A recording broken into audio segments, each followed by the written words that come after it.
welcome to Candid Conversations with Rennu Dhillon, a Building Women Empowered initiative, empowering women everywhere. What is candid conversation? Well, let's begin with the word candid.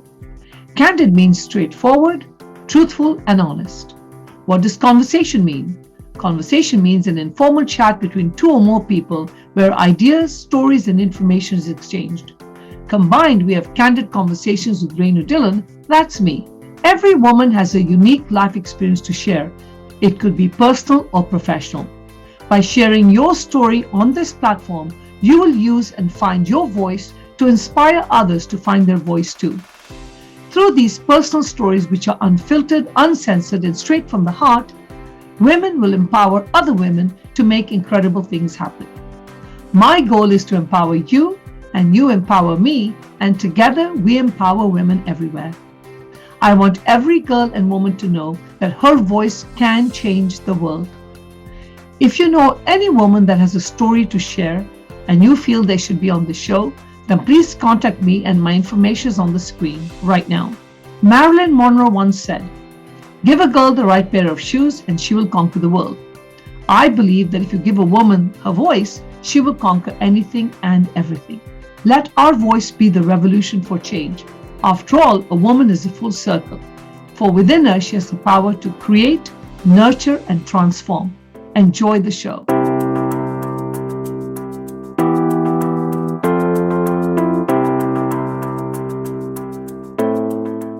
Today, our guest is a licensed marriage and family therapist who specializes in providing counseling for families and couples. Today's show focuses on depression, what is depression, and the consequences if you ignore the symptoms of depression.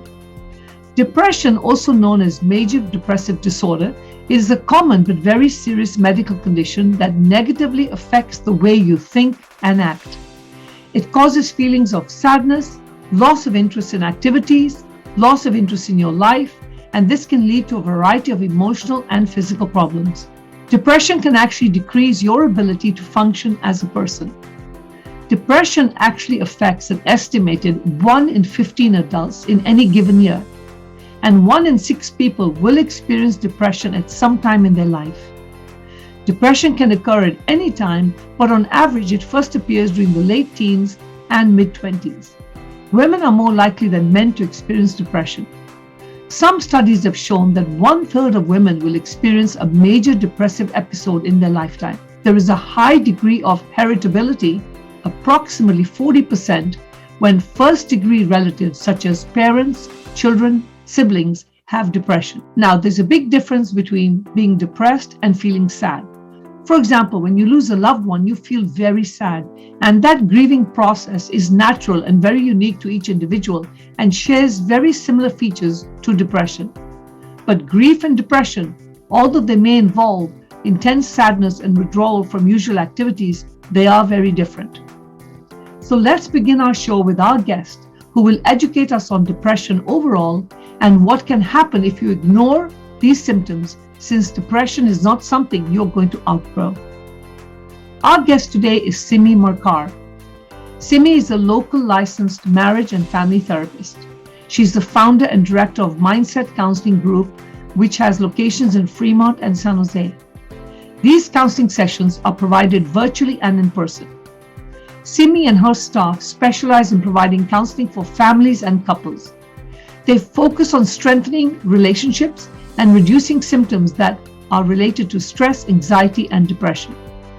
Simi is very passionate about her work. She enjoys helping her clients to improve their emotional health. Let's begin the show and get to know what Simi has to share from her professional life in dealing with so many families. Enjoy the show.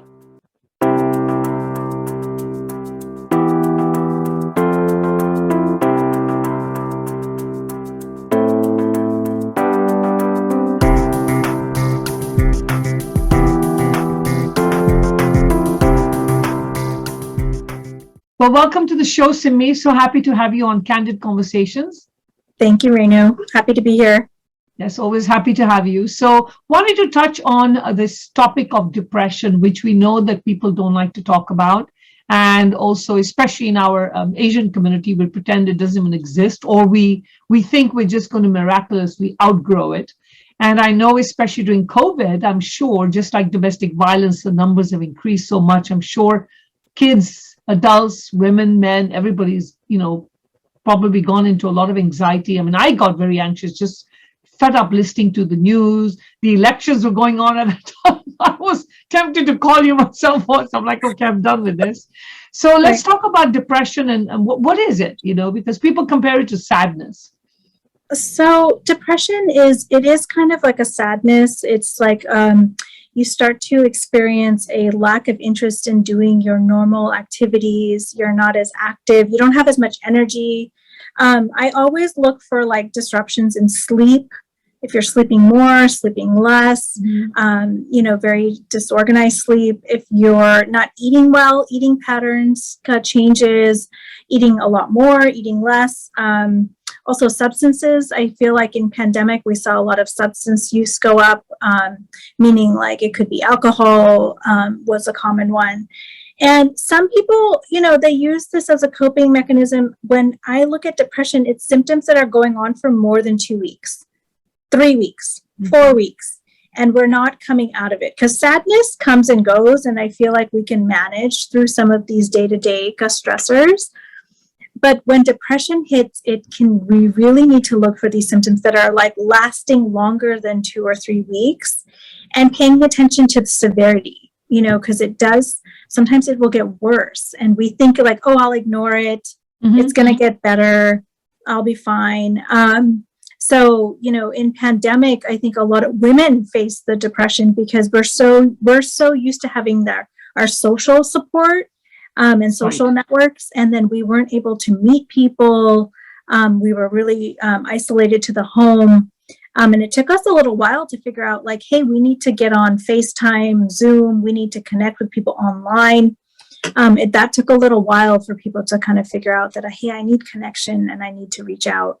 And I think even kids, especially during COVID, because now they were cooped up at home.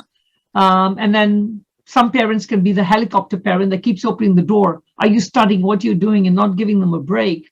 I think even children got severely impacted. I think kids got severely impacted. Even now, I have parents that are still very worried about the kids getting infected. So they're coming from a place of concern, right? They're coming from a place of like, I need to protect my child. So he can't play outside. He can't see his friends. And I've been talking to my parents. I'm like, they need some social contact. Adults, we have other coping mechanisms we can kind of figure out. The kids that I see in my practice, they really suffered when they were getting so isolated, not seeing kids in the neighborhood, their cousins, their friends that they're used to kind of meeting, their classmates.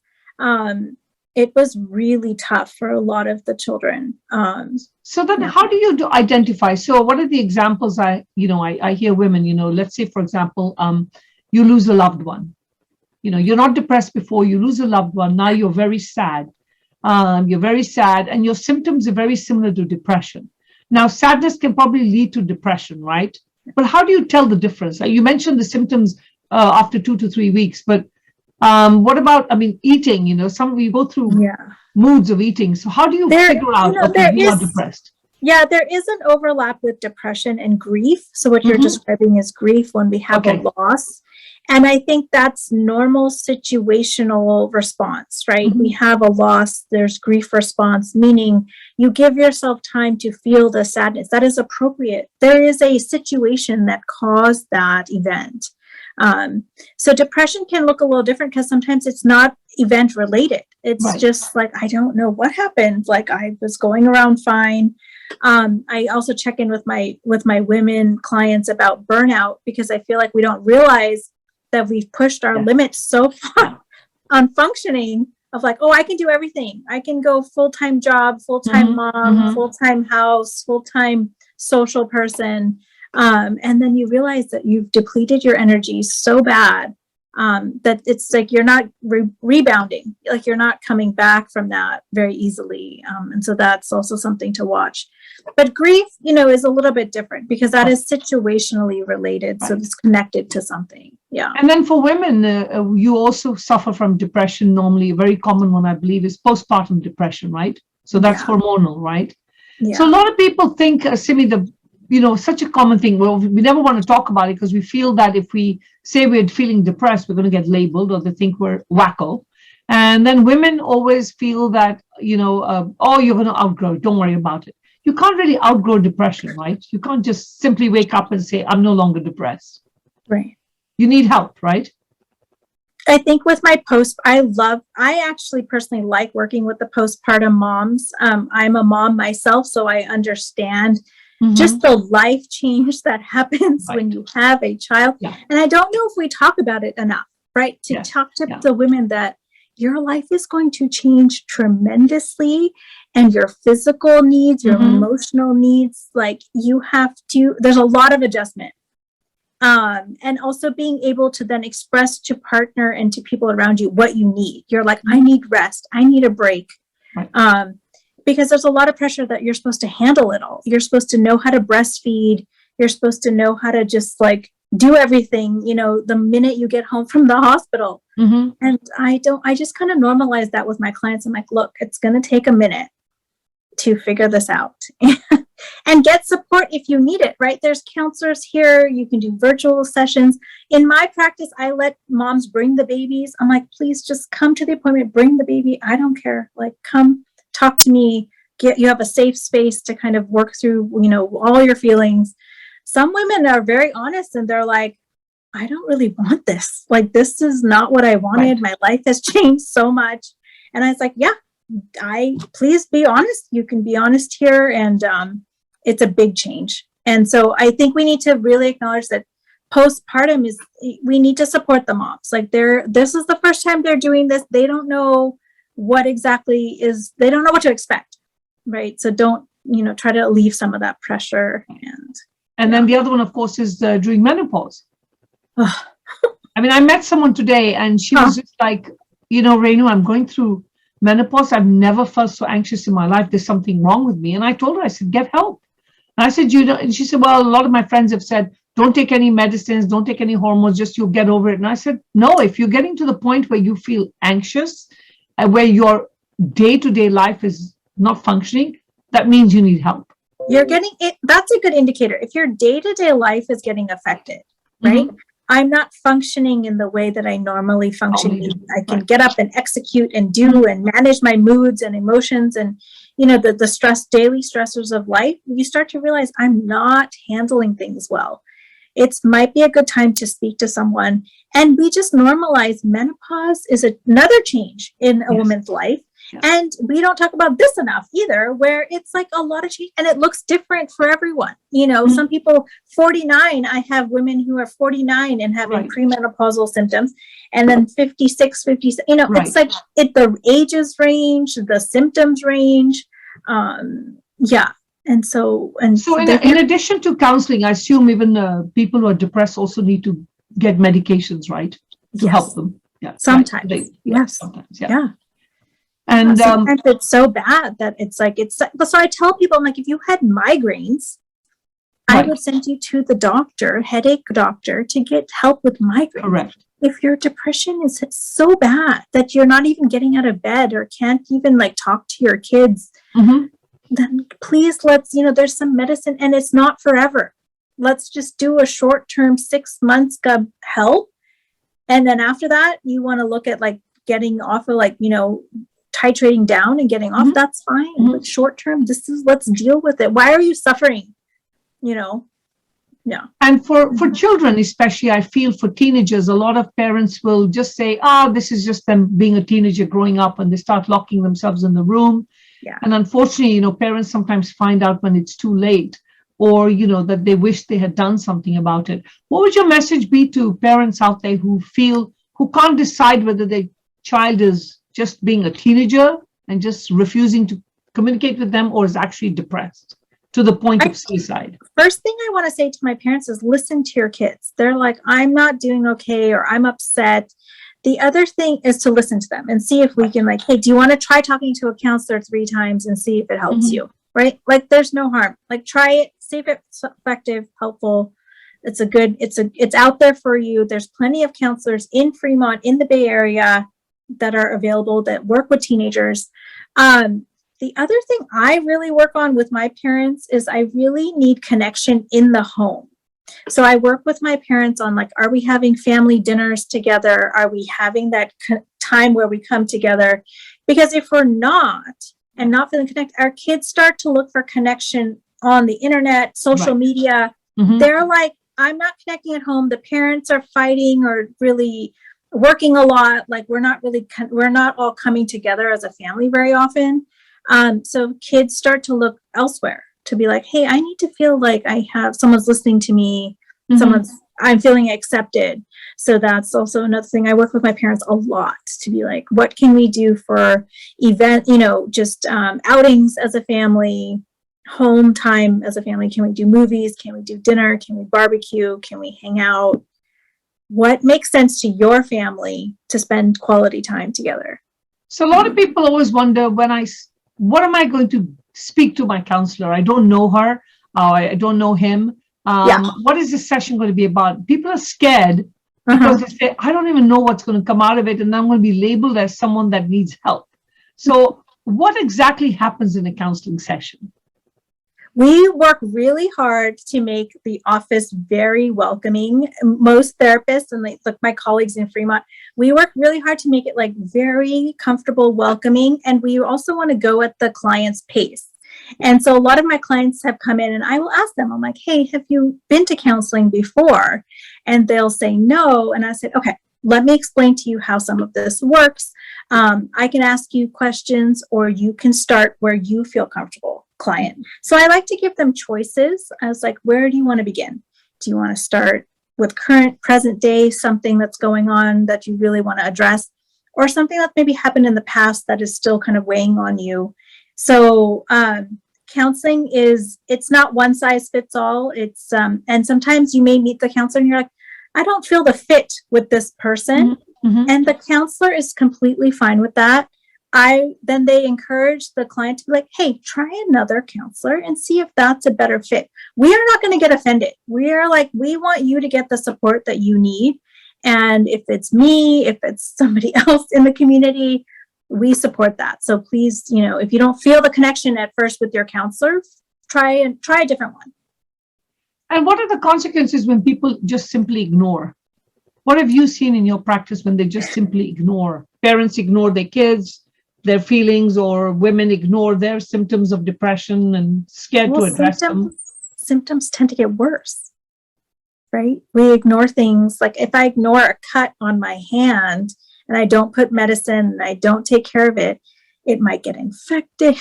Like it just gets worse. So it's like, it's might as well like try to do things. And if you don't want to come to a counselor as your first, option, I tell people, I say, do some exercise daily, get some fresh air, be outdoors, take a walk around your block, get out of your house a little bit, like some physical activity.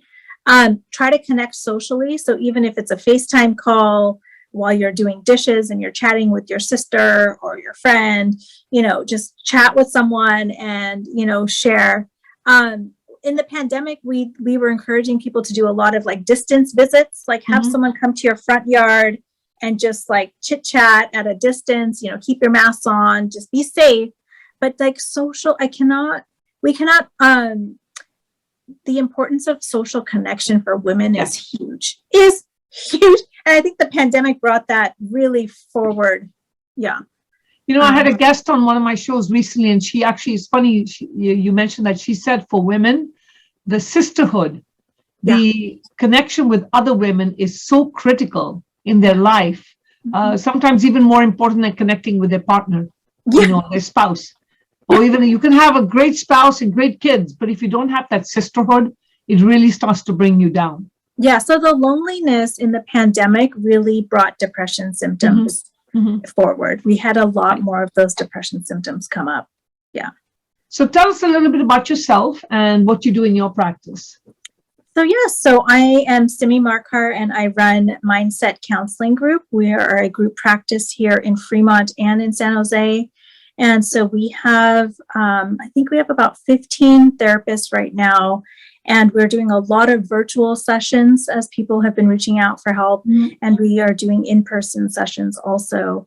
And just really trying to meet the needs of the community. I personally really like working with the South Asian community, like the Indian women and Pakistani women of our community, because there's a connection, there's a cultural connection, there's a language connection. People don't need to explain arranged marriage and divorce stigma and just different things that come up with our culture. And I really enjoy working with that community. I personally do a lot of divorce support. So people who are going through the divorce process and also need some co-parenting support are co-parenting. A lot of our parents are struggling through the co-parenting process and kind of either oversharing with the children or not knowing where the boundaries need to be, and creating stable environment for our kids as we're going through this difficult process. So that's kind of a little bit about the work that we do here. And people can simply just call your office and schedule an appointment. Oh yeah, we're online. You can email us, we get back to you a lot quicker. You can call us. We take some of the insurances. We have appointments 7 days a week. Our staff is working. We have people working every day. So we really are accessible to community. So basically when we're going back to depression, it's a condition of the mind, right? There's a hormonal imbalance. It's a mood thing, and it's something that is chemical for some people, where it's just, you are just not getting enough of the chemical that you need for that sense of well-being. It's just getting depleted. And so we try to fill those with different things. It's like fresh air, exercise, eating well, social connection. It's not just one thing. You have to kind of keep up your health in many different ways. So we really encourage clients to. What are some of the, you mentioned eating, what are some of the things that could cause depression?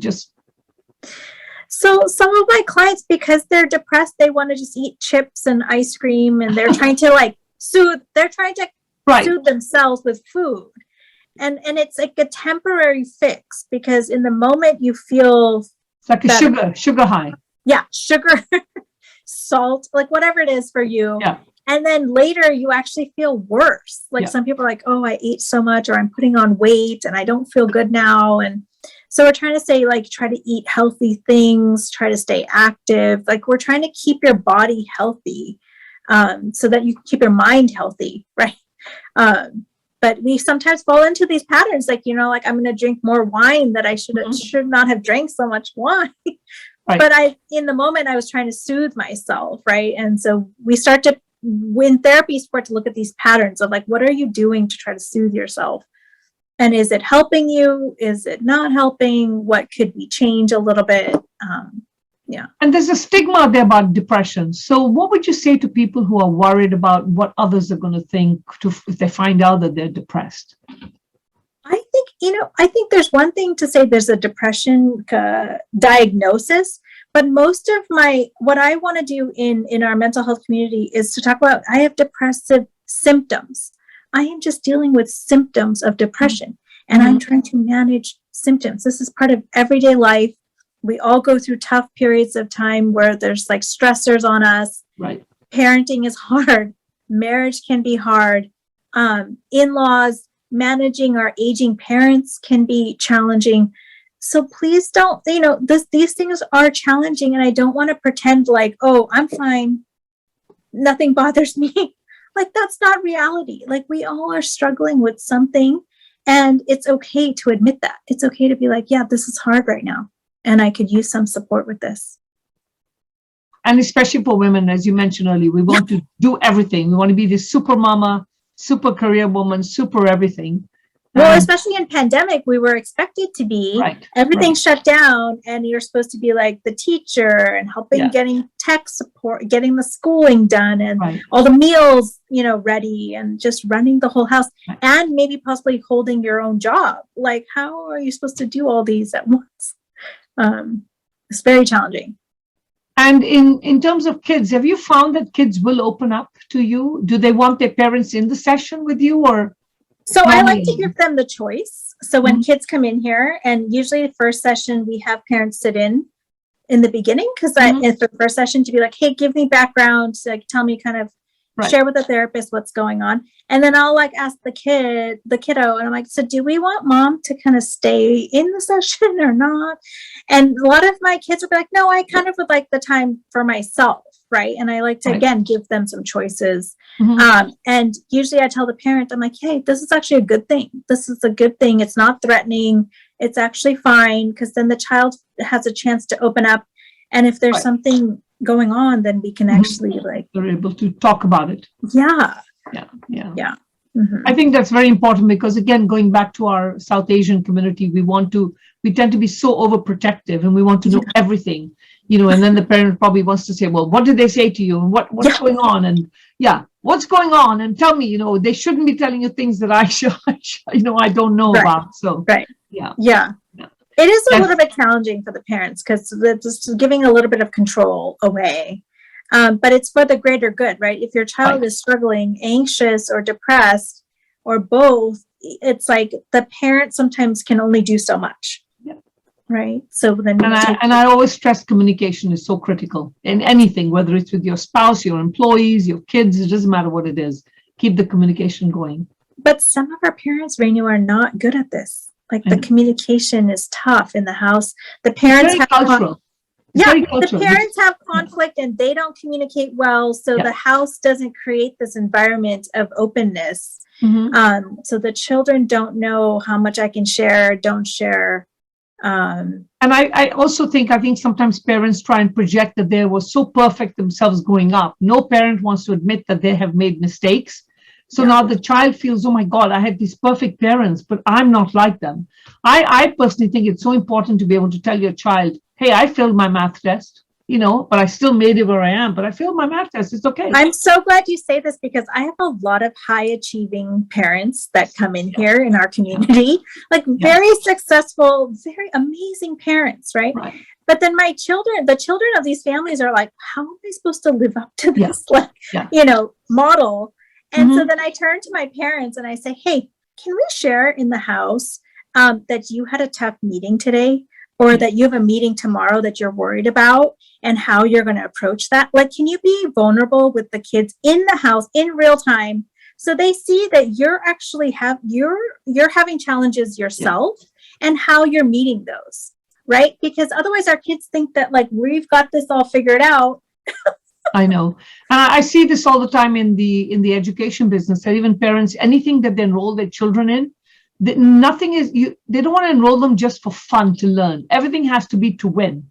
You join chess to win the chess. You enroll in math to win math.